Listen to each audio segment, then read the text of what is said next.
Prime Minister sent his sympathies to the Venezuelan people, but didn't mention the family of President Chavez. He's got 24 hours to leave Venezuela.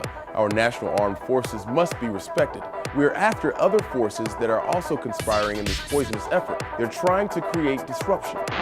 The plant has been paralyzed for 8 weeks by the strike. Not only has he found high concentrations of radioactive cesium, upwards of 750,000 becquerels per kilogram. You know, it's an awesome day when you're tuned in to Radio Free Canada. I'm Darren Howard. And I'm Robert Nisbet. We are here, part of the revolutionary rock stars that are on the internet bringing you information that lamestream media won't. Why? Because somebody's got to. Somebody has to, yeah. And right now we're noticing that one of the greatest Democratic leaders, elected 4 times, passed away. And of course, that was an opportunity to Stephen Harper to put his foot in his mouth. Well, he's so good at it. I mean, I wish Stephen Harper would just shut up from time to time. But then again, you know, he thinks he's the prime minister because he robocalled his way to the leadership. Let's run this clip. You be the judge. Listen to what the world's thinking.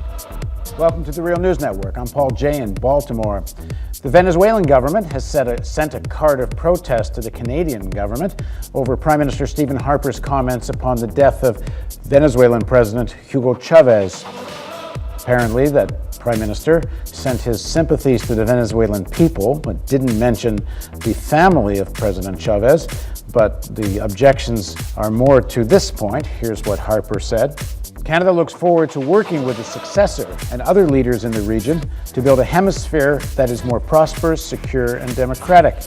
At this juncture, I hope the people of Venezuela can now build for themselves a better future based on the principles of freedom, democracy, and the rule of law, and respect for human rights. More than 30 leaders from Latin America and outside Latin America actually went to Caracas to express their sympathy for the Venezuelan people and Hugo Chavez's family.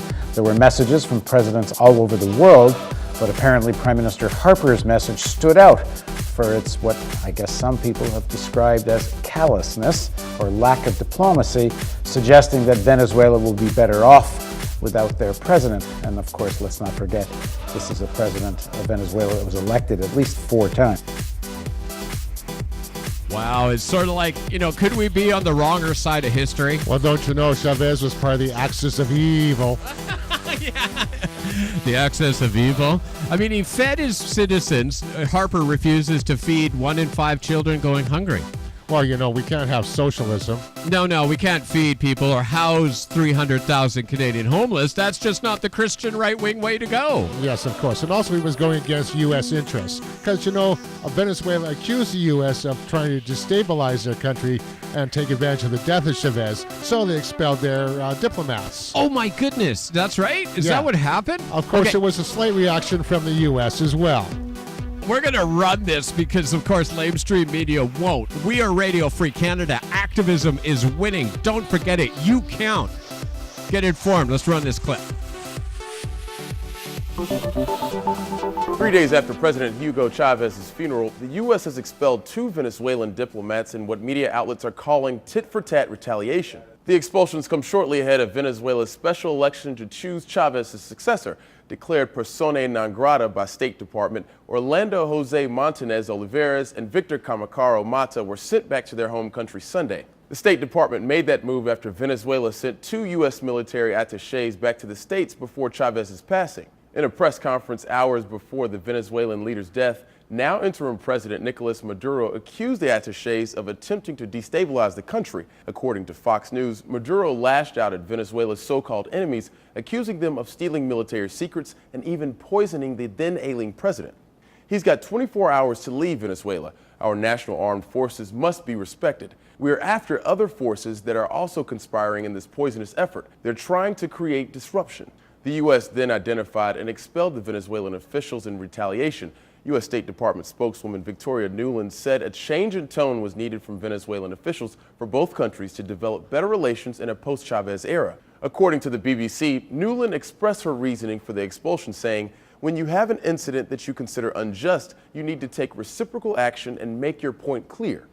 But CNN says this is just another rocky chapter in the less than friendly relationship between the U.S. and Venezuela. Last year, the State Department declared Venezuela's consul general in Miami persona non grata. In 2008, Venezuela expelled the U.S. ambassador to the South American country. A day later, the United States said it was expelling the Venezuelan ambassador. The two nations have not stationed ambassadors in each other's capital city since 2010, when President Chavez rejected the U.S. nominee and the U.S. subsequently revoked the Venezuelan ambassador's visa. Venezuela will hold elections April 14th. For Newsy, I'm Christian Bryant. So I kind of miss the American rep that said when injustice has been done, you have to take retaliation. Yeah. I'm going to take that to heart. Okay. I mean, really, she's making a good point. When the government, does something wrong, you should retaliate. Yes, like when you mess in another country's affairs. Yeah, when, interventionism, we should retaliate. Racism. Assassination. Stuff like that when they do bad things. And, of course, complicity and torture, the conservative value. But, of course, leaving people to starve to death, that's the Christian right-wing way. Of course. Okay, because, if they followed God, he would take care of them. Of course, 500 million African Christians starving to death isn't evidence. That's a fallacy of thinking. Far be it from me to point out reality. What do you got next, brother? Well, we're going to turn our attention across the pond to Europe. Ooh. Another incident that kind of the mainstream media just sort of missed. Which is why I like doing world reports. You're tuned in to Radio Free Canada. Remember, it's been a day of industrial action all over Europe. In Belgium, hundreds of steel workers blocked border crossings to and from neighbouring countries, furious at plans by the steel giant ArcelorMittal to slash production, threatening more than 1,000 jobs. In France, Peugeot Citroën workers occupied the offices of a steel industry managers organisation as part of an ongoing protest against the planned closure of a car factory near Paris.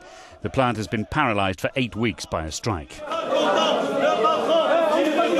Travellers using the airport serving Bonn and Cologne in Germany had delays and cancellations as security staff walked out. It's part of a long-running dispute over contract terms and pay. Dozens of flights were cancelled, and passengers using Berlin's Tegel airport were also affected. There was disruption too at Madrid's main international airport. About 2,000 workers protested against pay cuts and massive layoffs at Spain's national carrier Iberia. And tourists hoping for some ancient Greek culture found all public archaeological sites strike-bound, including the Parthenon temple at the Acropolis. Workers are angry about a planned restructuring of the Culture Ministry. now those are unions that stand up, unlike Canada. No, in Canada, our unions are legislated back to work. And they don't go on strike. They won't stand up to that. Now Fortis is lobbying for their unions to be classified an essential service. What? Yeah. Is that for real? Fortis BC, yeah, wants electrical workers to be considered essential. The same company that scammed our mayor into... Yeah. Okay. You mean the one he used to work for? Oh, yeah, that's right. Okay. Remember, Walter Gray, former employee of Fortis, sold our utility to Fortis and is going to take $50 million of our money from Fortis and invest it back into Fortis. The concept of democracy coming up right here at Radio Free Canada. We're working hard in the background to get you informed before we go to an election in BC. But those unions, I really respect them in France. But it's kind of funny how our mainstream press just kind of missed that whole story. Like we don't get a lot of news about what's going on in Europe over here on our mainstream. Not the real news. Of course, if it's royalty taking a poop, they're all over that one. They're giving us a description of the size, shape, and weight. But, of course, we've got other stuff. Let's run this. Press TV. That the forests of Fukushima hold a dark truth is something Professor Yuichi Onda has feared. An expert on radiation and its effects on the environment, he's been coming to these remote parts of the region ever since the nuclear plant nearby had a meltdown.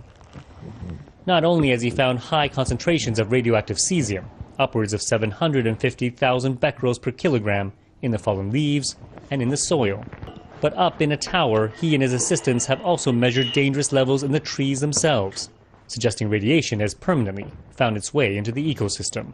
The government is already spending billions of dollars decontaminating various towns in Fukushima. The concern Onda has is that unless the forests surrounding the places where people live are cleared, they'll continue to emit radioactivity, putting residents at risk.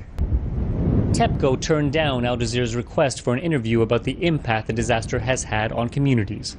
But by phone, company officials said they are sorry.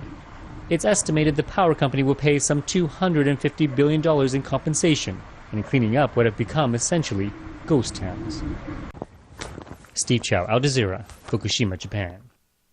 Now, not only did CHBC and AM 1150 not cover the fact that Fukushima's forests are radioactive, Yeah. they didn't cover the fact that we had radioactive rain in Kelowna after the accident. And they're not talking about what that radioactive water being poured into the oceans is doing to the food chain. And they're also not talking about the fact that we have 100 million tons of garbage that are going to float up on BC shorelines, our pristine BC shorelines, and nobody's talking about who cleans it up. But let's keep promoting nuclear energy because it's clean and safe. Yeah, they shut down all the nuclear power plants in Japan and didn't have to turn them back on again. But the new government is lobbying to get them turned back on again. And of course, the last time they tried this, 45,000 people showed up at Tokyo mayor's front door in his residence. That should give us a hint on what we can do here in Kelowna with our mayor. Right now, we are taking a look at the fact, and I want you to watch the CBC special, The Second Wave, talking about the garbage floating on our shores that Canada and Japan are both saying it's not our fault. Yeah. It is your fault. You guys are responsible. Let's run this real quick. Yes? Yes. Okay. With rebel groups positioned outside the city, tensions inside Central African Republic's capital, Bangui, are running high. These men accuse security forces of exploiting the instability to target Muslims. The security forces say they're holding only those they believe are rebel supporters and disperse the crowd with tear gas. The rebel forces accuse President François Bozier of reneging on an earlier deal to give them money and jobs. Their leaders are split over whether to accept an offer of new talks and the possibility of power sharing. We are very, very disappointed. We want peace. There is no more work. When you do business right now, everything is blocked. Really, we want peace. That's all we're asking for. Hundreds of soldiers from several African countries are now in Central African Republic. But as each day brings increasing civil unrest, their mission to stabilise the country is only growing more difficult. Tarek Basley, Al Jazeera. So we're getting more and more informed about what's happening in Africa. But not from our press. No, of course not, because we have protests happening around the world. Remember, Spain, okay? They're on huge protests. Their workers go up and stand up against the government. Greece, same thing is occurring. And if you want to watch something interesting, look at Sweden. Look up teenage riots in Sweden. Really? It's an amazing thing. And May Day coming up, the fascists are threatening to march again in Sweden. Nazis, real Nazis. Oh, real Nazis. Okay. But watch what the teenagers do to the Nazis in Sweden. It's impressive. But it's nice to see that the press isn't paying attention to what's going on around the world, but they're focused on things like the Pope being elected. Which is so important. I mean, a guy who takes a vow of poverty and sits on a throne of gold. Really? Really? Okay. Reality being what it is, we're going to be here for you. The concept of democracy coming up. We're working on a special about 10 years after the war started in Iraq. And we're here for you because activism is winning and fascism is losing. I'm Darren Howard. And I'm Robert Nisbet. Please stay tuned and make sure you get informed and question what we're doing. Why? Because we're not major media. We're not saying the words. Trust us. This is Radio Free Canada. Thanks for joining us. Canada used to have what is called a social safety net. That net used to consist of welfare and UI checks, and it ensured that people would not have to steal to live. But now there are no effective social safety nets left, except for the richest of the rich. How does it work? Well, it's pretty simple. Major corporations are awarded subsidies, tax breaks, and eased regulations, and you are not. Not convinced? Just remember that you pay 65% of your wages in taxes, and Canadian banks, corporations, pay no taxes at all. But things are changing. From Egypt to Toronto, from Victoria to Halifax, people are winning battles by standing up for what is right. People like me and you. On January 28th, we are asking you to go to your city hall at 12 noon all across the country. Spread this video around and stand up against corporate welfare and get our safe streets back in an effective way.